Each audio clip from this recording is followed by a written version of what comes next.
এক বনে একটি শেয়াল বাস করত। সে ছিল বনের মধ্যে সবচেয়ে বেশি বুদ্ধিমান। বনের রাজা সিংহও তার কাছ থেকে বুদ্ধি নিত। তাই শেয়ালের তো সে বিষয়ে খুব অহংকার। এক গ্রীষ্মের দুপুরে সকাল থেকে একটুও কোনো খাবার পেলাম না।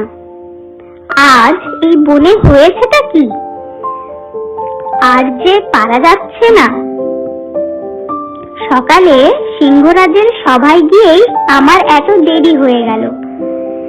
দেখি এবার খাবার কোথায় পাই। একবার ওই দিকটাই ঘুরে আসি। ঘুরতে ঘুরতে বিকেল গড়িয়ে এলো। তখন সে খিদেই তৃষ্ণায় পুরো ক্লান্ত হয়ে পড়ল। সেই সময় হঠাৎ তার চোখ পড়ল সামনের একটা গাছে। ওটা কি? এ তো আঙ্গুর। ও মা, কি সুন্দর পাকা পাকা রসালো আঙ্গুর। দেখেই মনে হচ্ছে খেতে খুব সুস্বাদু হবে। যাক বাবা, এতক্ষণে একটু খাবার পাওয়া গেল, তাও আবার এত সুন্দর ফল। মাংস খেয়ে খেয়ে জিভের স্বাদ একেবারে নষ্ট হয়ে গেছিল। আজ এই ফল খেয়ে জিভের স্বাদ ফিরবে। এই বলে সে এক লাফ দিল, কিন্তু ব্যর্থ হলো।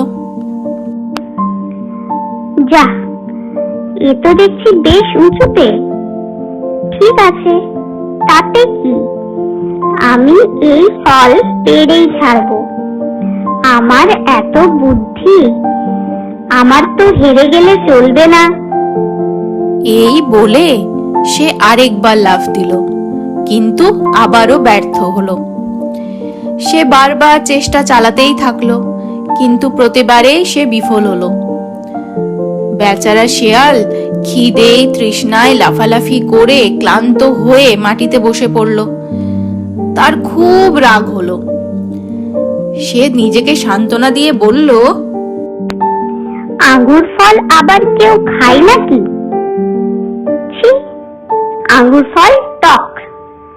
এই বলে সে সেখান থেকে চলে গেল।